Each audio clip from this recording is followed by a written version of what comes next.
আজি আগতীয়াকৈ কেৰাহী পাতি ৰেডি কৰি আগতীয়াকৈ তেল সৰহকৈ ঢালি লোৱাৰ কাৰণটো কি গম পাইছেনে ৰাইজসকল?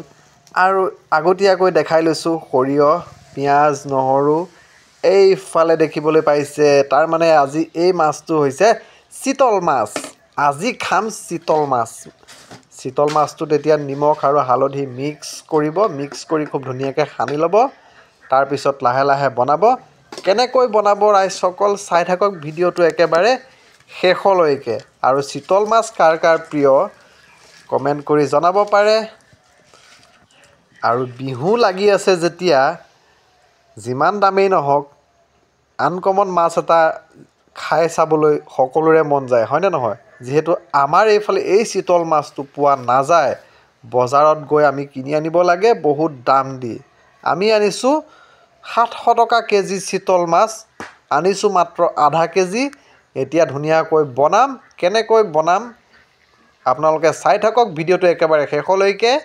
আৰু যিসকলে আমাৰ এই চেনেলটো ছাবস্ক্ৰাইব এতিয়াও কৰি লোৱা নাই, প্লিজ আপোনালোকে এই চেনেলটো এতিয়াই ছাবস্ক্ৰাইব কৰি লৈ ল'ব। ভাজি হৈছেহিয়ে আৰু কথা কৈ থাকোঁতে চিতল মাছ ভাজি শেষেই হৈছেহি। বাৰু ধুনীয়াকৈ নমাই লোৱা। তাৰপিছত আহি আছে লাহে লাহে লাহে লাহে লাহে লাহে। নে কি কয় ৰাইজসকল? চাই কেনেকুৱা পাইছে ভিডিঅ'টো কমেণ্ট কৰি জনাবলৈ নাপাহৰিব।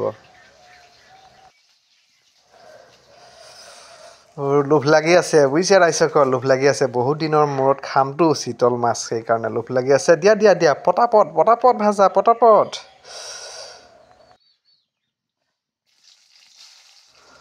আৰু এতিয়াতো পিঁয়াজটো দি দিলে। আৰু বা কি কি দিয়ে পিঁয়াজটো ফ্ৰাই কৰি লোৱাৰ পিছত। এতিয়া দি দিব আপোনাৰ আদা, নহৰু, জালুক ধুনীয়াকৈ পিচি থৈ দিছিলে, সেইখিনি দি দিছে এতিয়া ধুনীয়াকৈ।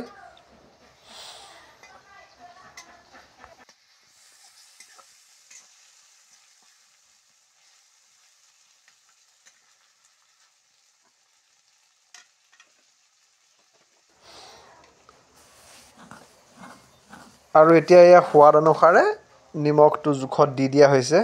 তাৰপিছত এতিয়া দিব চাগে হালধি, হালধি দিব লাগিব, হালধি। তাৰপিছত জলকীয়া গুড়ি দিবনে নিদিয়ে? জলকীয়া গুড়ি দিব লাগিব নিশ্চয়। দিয়া জলকীয়া গুড়িটো দি লোৱা ধুনীয়াকৈ। বাছ এতিয়া ধুনীয়াকৈ মিক্স কৰিব লাগিব।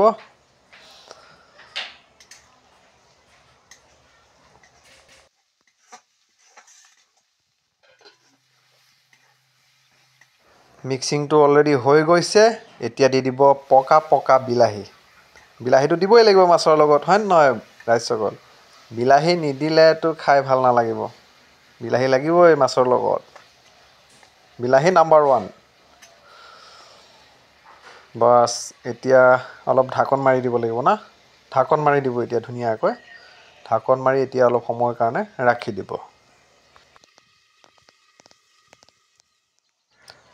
এইয়া দেখা পাইছে, এয়া হৈছে আলু বইল। আলুখিনি বইল কৰি থোৱা হৈছিল। এতিয়া ইয়াত আলুখিনি খুব ভাঙিব, ভাঙি গুড়া কৰি কৰি আলুখিনি দি দিব।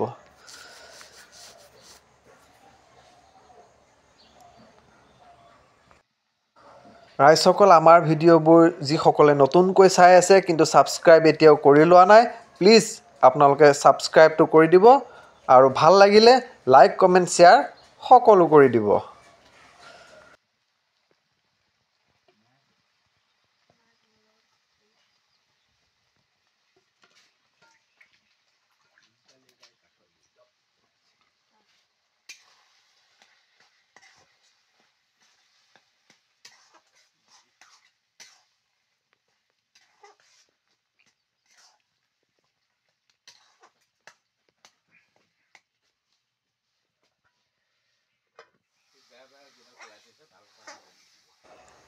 এতিয়া দি দিব গৰম পানী। গৰম পানীৰ এটা জোখত দি দিব। আমাৰ মানুহো বেছি নহয়, আমাৰ মাত্ৰ 4জন মানুহ। 4জন মানুহৰ জোখত ধুনীয়াকৈ পানীটো দি দিয়া হৈছে। এতিয়া আৰু লৰাই মেলি আৰু অলপ পিছত মাছ দি দিয়ক আৰু তাৰপিছত হৈ গ'ল আৰু মাছৰ আঞ্জা। নে কি কয় ৰাইজসকল?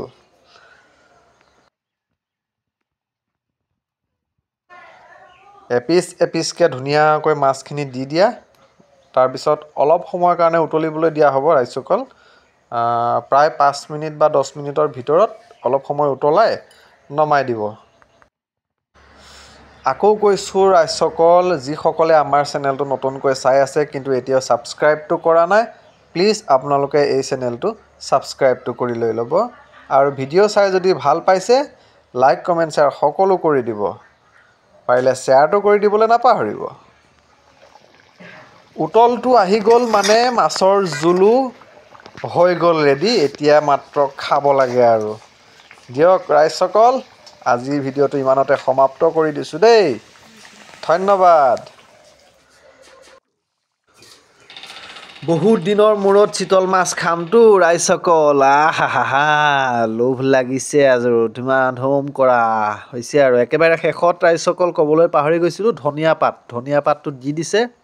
এতিয়াহে নমাব আৰু কেৰাহীৰ পৰা। মজা। দিয়ক ৰাইজসকল, সামৰণি মাৰিছোঁ দেই। ধন্যবাদ। হেপী বিহু।